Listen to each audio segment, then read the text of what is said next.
Hello guys, सभी को राधे राधे। और फ्यूचर बैंकर्स कैसे हैं सब? आई होप आप लोग बहुत अच्छे होंगे। तो चलिए शुरू करते हैं एनालिसिस वीडियो। आज है 21 सितंबर और आज मेरा एसबीआई क्लर्क का एग्ज़ाम था।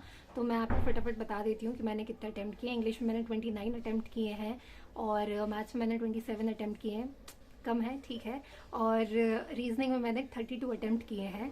अब मैं आपको फर्दर बता देती हूँ कि कैसा क्या पेपर था। सबसे पहले इंग्लिश की बात कर ले। इंग्लिश काफ़ी अच्छा था, एक गो में सारे क्वेश्चन हो रहे थे।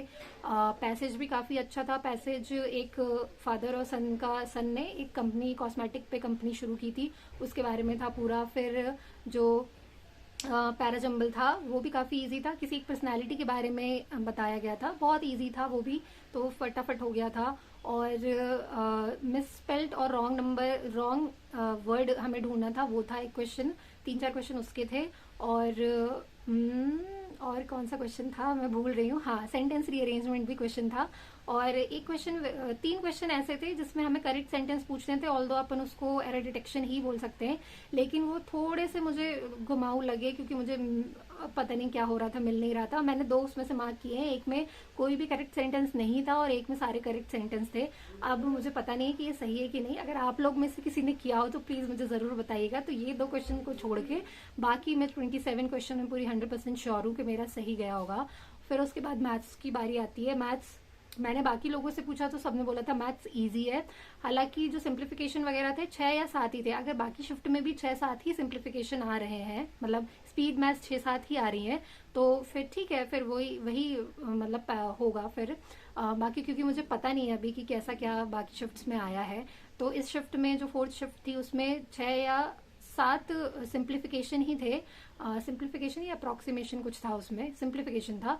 और अरे वो इक्वालिटीज इनइक्वालिटीज नहीं थी उसमें। और बाकी और भी कोई स्पीड मैथ्स वगैरह नहीं थी, बस 6-7 उसमें सिंप्लीफिकेशन था। बाकी अर्थमेटिक ज्यादा भरी थी। एक केसलेट डी आई थी जो कि मैंने देखी ही नहीं कि क्या था। और उसमें 3 ABCD करके कुछ था, उनके बारे में यहाँ वहाँ पे लोग रहते थे, स्टूडेंट रहते थे, मुझे नहीं पता वो क्या थी केसलेट, क्योंकि मैंने पढ़ी ही नहीं। और एक DI थी जो ग्राफ वाली थी, बहुत इजी थी, उसके क्वेश्चंस काफ़ी इजी थे। लेकिन जब मैं DI को तोड़ रही थी ना, लाइक जब मैं पहला क्वेश्चन अटेम्प्ट करी थी, तो मैंने पहले देखा 2001, तो मेरे दिमाग में ऑटोमेटिकली वो हो गया कि 2001 है, 2000 है, 2001 होगा, 2002 होगा, 2003 होगा। तो मेरे को ये सीक्वेंस वाइज लगा। फिर जब मैंने क्वेश्चन किया उसमें first, second and third year का, मतलब 2001, 2002, 2003 का उसमें पूछा था, सम पूछा था। अब मैंने सम कर लिया लाइन से 3 के, टैली नहीं हो रहा, मिल ही नहीं रहा मुझे आंसर कहीं पे भी। फिर मैंने सोचा कि यार मैंने कहीं गलत डिफरेंसेस तो नहीं ले लिए। 10 डिफरेंसेस हैं, अगर हो सकता है 20 ना हो। मैंने फिर से देखा उसको, फिर से एक बार क्वेश्चन पढ़ा, फिर से एक बार उसको ऐड किया। बाद में फिर मैंने सोचा मैं पूरी एक बार डी अच्छे से पढ़ लेती हूँ क्या दिया हुआ है। उसके बाद फिर मैंने जब नीचे देखा तो नीचे 2000 था, उसके बाद शायद 2 था, फिर 1 था, फिर 3, मतलब शफल थे वो, लाइन से नहीं थे ईयर्स। तो वो मुझे लगा कि मेरे दिमाग में ही चल रहा था कि ये शायद लाइन से ही है। तो उस चक्कर में मेरे वो एक क्वेश्चन का ना दिमाग थोड़ा सा खराब हो गया। और तो उसके क्वेश्चन बहुत ईजी थे, अगर कोई नहीं अटका होगा तो ठीक है, बट मैं उसमें थोड़ा सा वो हो गई थी, तो मेरा दिमाग खराब हो गया था। उसके जस्ट बाद ही केसलेट डी आई थी। मैं सोचा अगर मैं इसमें फंस गई तो मैं इससे अच्छा मैं अर्थमेटिक वगैरह देख लेती हूँ, सिंप्लीफिकेशन कर लेती हूँ, मतलब जो बाकी स्पीड मैथ्स आया वो कर लेती हूँ, उसके बाद मैं इस पे आऊँगी अगर टाइम बचेगा। हालांकि टाइम बचा नहीं, मैं उस पर गई नहीं, विजिट ही नहीं किया। तो उसके 3-4 क्वेश्चन थे वो मेरे से छूट गए। 2-3 अर्थमेटिक का क्वेश्चन छूटा है, एक सिंप्लीफिकेशन का क्वेश्चन मेरे को टैली नहीं हो रहा था आंसर, तो वो मैंने छोड़ दिया था।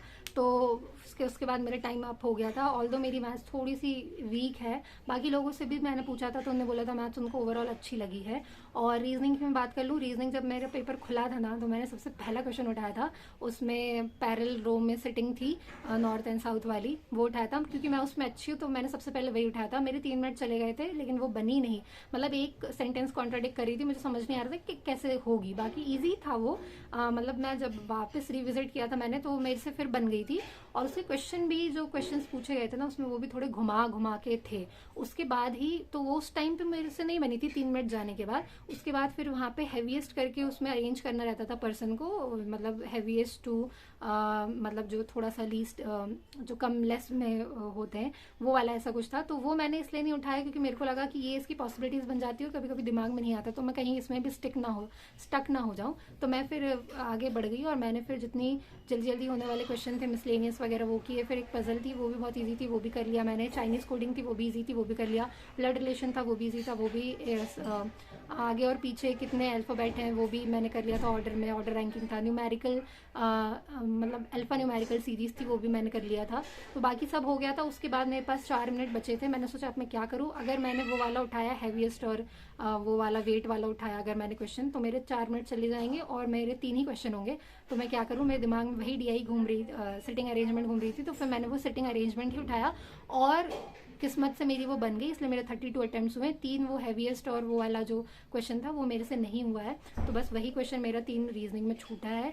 तो ओवरऑल अगर मैं बात करूँ तो मुझे पता नहीं है कि कैसा टफ था पेपर, कैसा नहीं था। इंग्लिश मुझे अच्छी लगी, उसके बाद फिर मैं क्वांट्स को रखूंगी, उसके बाद मैं रीजनिंग को रखूंगी। मैं रीजनिंग में क्वेश्चन में अटक गई थी, हालांकि वो एक ही पजल वाला क्वेश्चन था जो थोड़ा सा वो था, बाकी सब ईजी था। और मैथ्स में बोलूँगी कि ठीक ठाक थी। अब मुझे बाकी में पता नहीं स्पीड मैथ्स कितनी आई है कितनी नहीं, आप लोग बताइएगा कि बाकी शिफ्ट में कैसी कैसी स्पीड मैथ्स आ रही है, आपने कितने अटेम्प्ट किए, अगर आपका 4 शिफ्ट में था और बाकी शिफ्ट में भी था तो कितने अटेम्प्ट किए हैं। अगर आपका नेक्स्ट वीक पेपर है तो आपको ऑल द बेस्ट। बाकी पेपर तो ठीक ठाक ही आ रहा है। अब देखते हैं एमपी से कितना कट ऑफ जाएगा, क्योंकि सीट्स जनरल की बहुत कम है तो ऑब्वियसली कट ऑफ तो बहुत हाई जाने वाला है एमपी में। तो बाकी अब देखते हैं क्या होता है क्या नहीं। बाकी मैंने बता दिया आपको, आप भी अपने मार्क्स क्वेश्चन कितने अटेम्प्ट किए जरूर कमेंट बॉक्स में बता दीजिएगा। तो चलिए मिलते हैं नेक्स्ट वीडियो में, तब तक के लिए bye bye, take care, Radhe Radhe.